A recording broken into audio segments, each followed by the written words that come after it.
ក្នុងលោកយើងនេះគ្រប់យ៉ាងសុទ្ធតែមានកាលបរិច្ឆេទទាំងអស់តើអ្នកប្រកាសក្នុងចិត្តទេថាកាលបរិច្ឆេទជីវិតរបស់ខ្លួននៅថ្ងៃខែឆ្នាំណាប្រហែលជាលោកអ្នកហើយនឹងខ្ញុំពុំមានចម្លើយជាក់លាក់ដូចគ្នាដូចនេះខ្ញុំគ្រាន់តែចង់ឲ្យលោកអ្នកពិនិត្យមើលខ្ទង់អាយុឬវ័យរបស់ខ្លួនថាកំពុងស្ថិតនៅក្នុងវ័យណានៃដំណាក់កាលជីវិតបាទសួស្តីអ្នកនរគ្នាហើយសួស្តីក្មួយៗដែលកំពុងស្ថិតនៅវ័យសិក្សាថ្នាក់អនុវិទ្យាល័យឬក៏ថ្នាក់វិទ្យាល័យនៅកាលពីម្សិលមិញថ្ងៃទី15ខែ7ហ្នឹងបាទខ្ញុំបានទទួលសារមួយតាមរយៈ Telegram របស់ខ្ញុំគាត់សរសេរច្រើនដែរហើយគាត់សរសេរមកអូខេគាត់មានការនិយាយស្ដីរបស់គាត់ល្អបាទគាត់ជំរាបសួរខ្ញុំហើយគាត់សរសេរមកតែម្ដងថាបងបើខ្ញុំសម្រេចចិត្តឈប់រៀនតើខ្ញុំគិតត្រឹមត្រូវអត់ពីព្រោះអីមួយរយៈចុងក្រោយហ្នឹងនៅក្នុងគ្រួសាររបស់ខ្ញុំមានតែចំនួនហើយគ្រួសារខ្ញុំអត់មានលទ្ធភាពឲ្យខ្ញុំរៀនបន្តខ្ញុំក៏សាកសួរទៅគាត់វិញថាគាត់រៀនឆ្នាំទីប៉ុន្មានហើយអីហើយបានគ្រួសារអត់មានលទ្ធភាពឲ្យរៀនទៅគឺមិនមែនទេបាទគាត់នៅរៀនថ្នាក់វិទ្យាល័យគាត់រៀនថ្នាក់ទី10ហើយឆ្នាំថ្មីត្រៀមចូលថ្នាក់ទី11បាទប៉ុន្តែមូលហេតុដែលគាត់អត់មានគ្រួសារគាត់អត់មានលទ្ធភាពឲ្យគាត់បន្តការសិក្សាដោយសារគាត់រៀននៅសាលាឯកជនបងប្អូនខ្ញុំចាប់អារម្មណ៍អ្វីដែលគាត់សួរសំណួរមកខ្ញុំគឺមានន័យថាគ្រួសារគាត់កំពុងតែមានបញ្ហាហិរញ្ញវត្ថុធ្ងន់ធ្ងរហើយខ្ញុំលើកពីរឿងរ៉ាវរបស់គាត់មកក៏ខ្ញុំបាននិយាយគាត់ហើយក៏មិនបានបញ្ចេញពីឈ្មោះរបស់គាត់ឬក៏បញ្ជាក់ថាគាត់ជាអ្នកណាអីទេណាបាទក៏ខ្ញុំលើកពីសាច់រឿងរបស់គាត់ហើយខ្ញុំយកមកចែករំលែកឲ្យអ្នកផ្សេងទៀតពីព្រោះខ្ញុំគិតថាប្រសិនបើមានអ្នកសួរសំណួរនោះមកកាន់ខ្ញុំប្រកាសជាអាចមានអ្នកផ្សេងទៀតដែលកំពុងតែជួបប្រទះបញ្ហាហិរញ្ញវត្ថុនៅក្នុងគ្រួសារបាទអញ្ចឹងខ្ញុំបានជជែកជាមួយគាត់ច្រើនដែរដែលគាត់និយាយថាគាត់មានអារម្មណ៍ថាគាត់ចង់បោះបង់ការសិក្សាចោលហើយ2ឆ្នាំទៀតគឺគាត់ត្រូវប្រឡងថ្នាក់ទី12ប្រឡងបាក់ឌុបហើយបាទអញ្ចឹងប្រសិនបើគ្រួសារគាត់អត់មានលទ្ធភាពទេគាត់នឹងត្រូវរៀនសាលារដ្ឋអូខេអញ្ចឹងបើសម្រាប់ខ្ញុំវិញបើជាធម្មតាខ្ញុំជាអ្នកនិយាយលើកទឹកចិត្តគេហៅថាជាអ្នកលួងលោមអីចឹងទៅប៉ុន្តែក្នុងករណីខ្លះ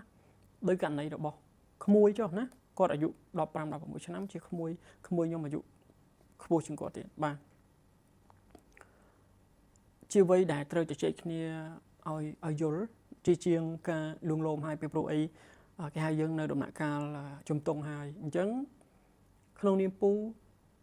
ដែលអាសាចែករំលែកអំពីបទពិសោធន៍ជីវិតរបស់ពូក៏ដូចជាការសិក្សារបស់ពូអីហ្នឹងពូក៏ធ្លាប់និយាយច្រើនមកហើយនៅក្នុងវីដេអូរបស់ពូប៉ុន្តែដោយករណីរបស់ក្មួយគឺវាពិសេសបន្តិចដែលពូចាប់អារម្មណ៍នៅពេលពូគិតថាបើពូជាក្មួយក៏ពូមានអារម្មណ៍ថាវាហាក់ដូចជាយើងកំពុងតែធ្លាក់ចុះមកក្រោមពីព្រោះយើងនៅពេលដែលយើងរៀនសាលាឯកជនមានន័យថាយើងមានលទ្ធភាពនៅក្នុងការមិនថាបងខែមិនថាបងឆ្នាំទេបាទជាធម្មតាសាលាឯកជនបងមួយឆ្នាំ2ដងបាទមួយឆ្នាំមានម្ដងអញ្ចឹងគឺលទ្ធភាពក៏ល្អដែរបើយើងមានសមត្ថភាពក្នុងការរៀនសាលាឯកជនស្រាប់តែនៅសុខគ្រួសារអត់មានលទ្ធភាពនៅក្នុងការឲ្យយើងបន្តនៅសាលាឯកជនហើយយើងក៏ត្រូវបដូរមករៀនសាលារដ្ឋអញ្ចឹងពូមានការចែករំលែកឲ្យថា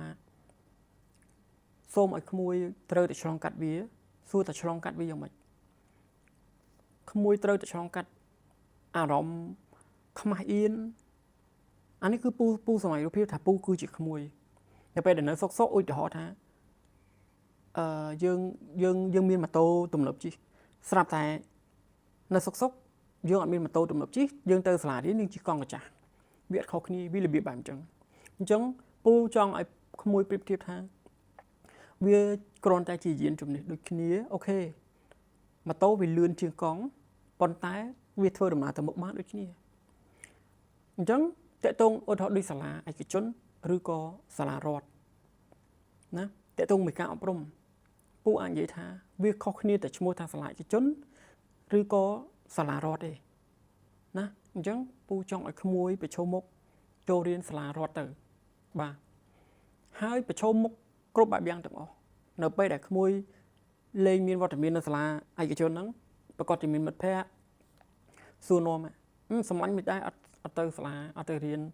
នងជប់រៀនហើយអីមិនបានទៅរៀនសាលារដ្ឋអីវិញសូមក្មួយប្រឈមមុខឲ្យលះតែម្ដងថាអូសម្លាញ់អើយឥឡូវ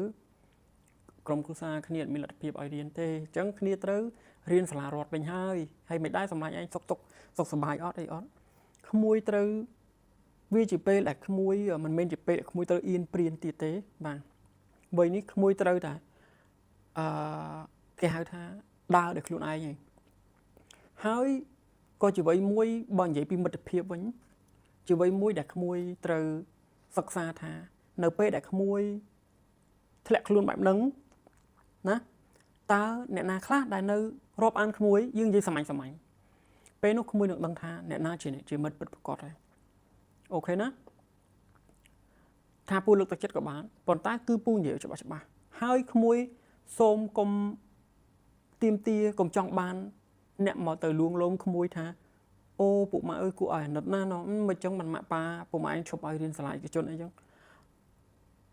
គឺជិះវៀងសូមកុំព្យាយាមស្ដាប់អ្វីដែលវាគេហៅថាមើលទៅសេតមើលទៅដូចជាបញ្ហានឹងវាវេទនាខ្លាំងណាស់សូមក្មួយត្រូវចាំថាអ្នកផ្សេងក៏ជួបបញ្ហាជាងយើងទៅទៀតហើយពូជឿថាក្មួយឆាតមកពូអីហ្នឹងប្រកាសជាសម័យនេះហើយគឺប្រើ smartphone ប្រើអីហើយអូខេម៉ាក់ប៉ាធ្លាប់មានលទ្ធភាពឲ្យរៀនឯកជនហើយអញ្ចឹងវាគិតថាពូគិតថាជីវភាពរបស់ក្មួយក៏គ្រាន់បើដែរឬក៏មានបញ្ហាអីផ្សេងដែលលើសពីហ្នឹងដែលពូមិនដឹងអូខេគ្រាន់តែថាពូចង់ចែកម្លែកថាប្រសិនបើក្មួយសម្រេចចិត្តថានឹងបញ្ចប់ការសិក្សាឧទាហរណ៍ថាអូខេយើងចេះអានយើងចេះសរសេរចេះអីភាសាអីគ្រាន់បើហើយក្រែងលោថាចង់ជប់រៀនហើយចាប់យកជំនាញអីផ្សេងពូឧទាហរណ៍ជាងមិនថាប្រភេទអីជាងធ្វើអីឬក៏គេហៅថាជំនាញអ្វីមួយដាក់មកលើខ្លួនឯងអាហ្នឹងអូខេវាអត់បញ្ហាអីទេប៉ុន្តែបើសិនឈប់រៀនហើយដើម្បីថាគ្រួសារអត់មានសមត្ថភាពឲ្យរៀនបន្តក្មួយកុំតន់បោះបង់វាឆាប់រហ័សពេកណា scroll មើលវីដេអូចាស់ៗរបស់ពូណាហើយកុំតំអែតំអន់ទៅតាមគេហៅថាមជ្ឈដ្ឋានខាងក្រៅខ្លាំងពេកពូឧទាហរណ៍ថា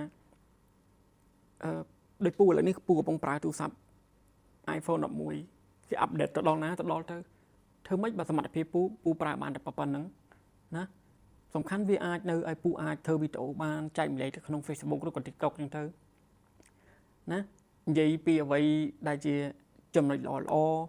អាចផ្ដល់ជាដំបូន្មានឬក៏បទពិសោធន៍ដែលពូបានជួបប្រទេសចឹងទៅដើម្បីឲ្យកូនក្មួយបានយកទៅគិតចឹងទៅអូខេណាអញ្ចឹងពូចង់លើកទឹកចិត្តថា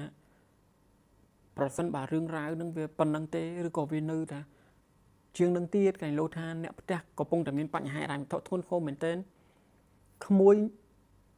ទៅសាលាឬក៏ពឹងម៉ាក់ពឹងប៉ាទៅសាលាជជែកជាមួយលោកគ្រូអ្នកគ្រូតែម្ដងនាយកសាលាតែម្ដងដោយសារមានបញ្ហាបែបនេះ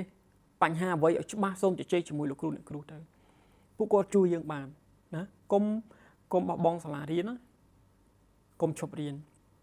អូខេណាអញ្ចឹងពូមានតែប៉ុណ្្នឹងទេនិយាយរឿងច្រើនបន្តិចសង្ឃឹមថាក្មួយនឹងអាចយល់ហើយនឹងកូនក្មួយផ្សេងទៀតក៏ដោយបាទអញ្ចឹងអរគុណច្រើនបាទ